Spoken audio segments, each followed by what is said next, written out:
안녕하세요. 시애틀 뉴스타 부동산의 이상원입니다. 코비드-19로 인한 팬데믹 상황임에도 불구하고 낮은 이자율과 부족한 주택 매물로 인하여 재임자에 대한 관심이 어느 때보다 높습니다. 많은 주택 소유주분들께서 다음과 같은 이유로 재임자를 생각하시고 계십니다. 낮은 이자율로의 재임자, 융자 기간의 단축, 변동 혹은 고정 이자율로의 재임자, 빚정리. 하지만 재임자 역시 융자금의 2에서 5%에 해당하는 수수료가 발생하게 됩니다. 또한 경우에 따라서는 감정비용, 각종 등기부 등본 등에 대한 조사비용, 서류 수수료 등 여러가지 비용이 발생할 수도 있습니다.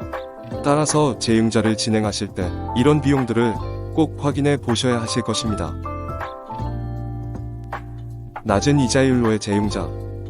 아마도 재임자를 생각하는 첫 번째 이유일 것입니다.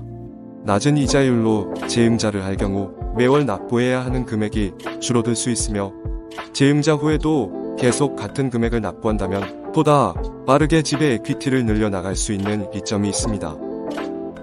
하지만 일반적으로 재임자 후 이자율이 2% 이상 차이 나지 않는다면 재임자와 관련된 비용 때문에 큰 기대를 하기는 힘들 수도 있습니다. 예를 들어 10만 달러짜리 집을 5.5%의 이자율 30년 보정으로 융자를 받았다면 매월 납부해야 하는 금액은 568달러 정도일 것입니다. 재임자 후 이자가 4.1%로 내려간다면 매월 납부해야 하는 금액은 477달러 정도가 될 것입니다. 즉, 이자율이 1.4%가 내려가도 매월 납부해야 되는 금액은 100달러도 차이가 나질 않습니다. 융자 기간의 단축. 매월 납부해야 하는 금액을 줄이는 것이 재임자의 목적이 아니라면 낮은 이자율은 융자 기간을 대폭 줄여드릴 것입니다. 예를 들어 10만 달러짜리 집을 30년 고정 9%로 융자를 받았다가 15년 고정 5.5%의 이자율로 재융자를 하게 된다면 매월 납부해야 되는 금액은 807달러에서 817달러로 약간 오르게 될 것입니다. 즉, 매월 납부해야 하는 금액에는 큰 변동이 없지만 융자 기간은 15년으로 반이나 줄게 됩니다. 하지만 30년 고정 5.5%의 이자율로 융자를 받은 10만 달러짜리 집을 15년 3.5%의 이자율로 재융자를 하게 된다면 매월 납부해야 되는 금액은 568달러에서 715달러로 약 150달러 정도 오르게 됩니다. 따라서 융자 기간을 줄이기 위해 재융자를 하게 된다면 꼭 납부 금액을 확인해 보시기 바라겠습니다. 변동 혹은 고정 이자율로의 재융자. 일반적으로 융자를 받을 때 변동금리가 고정금리보다 이자율이 낮은 것은 사실입니다. 하지만 경제 사정에 따라 변동금리가 고정금리보다 높아지게 되는 경우가 발생하기도 합니다.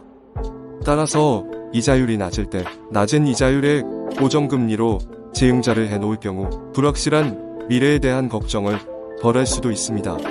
하지만 반대로 고정금리로 융자를 한 지금의 집에 오래 살 계획이 없고 이자율이 계속 낮게 유지가 된다면 변동금리로의 재융자는 매월 납부해야 하는 금액을 줄여줘 가계부담을 줄일 수 있게 도와줄 것입니다. 이자율이 유지가 되거나 계속 낮아진다면 변동금리로의 재융자는 납부금의 금액을 줄여줄 수 있지만 다시 이자율이 오르기 시작한다면 그 반대의 상황이 올 수도 있으므로 신중하게 생각을 하셔야 하실 것입니다. 빚정리. 많은 주택 소유주분들은 그 집의 에퀴티를 이용하여 한국의 주택담보대출과 유사한 개념의 주택담보대출을 받아 필요한 현금을 사용하기도 합니다. 예를 들어 집의 리모델 비용, 자녀 학자금, 카드값 등등이 있습니다. 이런 비용들을 낮은 이자율로 재융자에 포함하여 빚을 정리할 수도 있습니다. 하지만 이렇게 재융자를 통하여 빚을 정리하면 간혹 소비의 욕구가 다시 빚을 만드는 경우도 많습니다. 따라서 재융자를 통하여 빚을 정리하였다면 다시금 빚을 만들지 않도록 노력을 하여야 할 것입니다. 이외에도 사업자금, 주택 리모델링, 학자금 등 추가 자금을 이유로 재융자를 통해 캐시아웃을 하기도 합니다. 하지만 이럴 경우 이자율이 높아질 수도 있으니 융자 담당자와 꼭 확인을 해 보시기 바라겠습니다.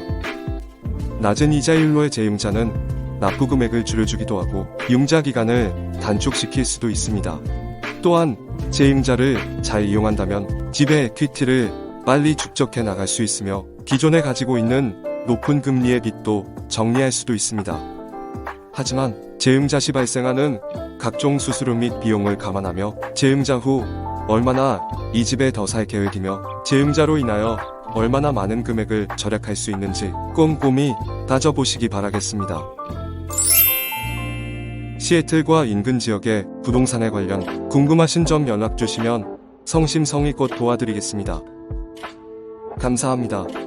오늘도 건강하고 즐거운 하루 되시기를 바라겠습니다. 좋아요, 구독, 감사합니다.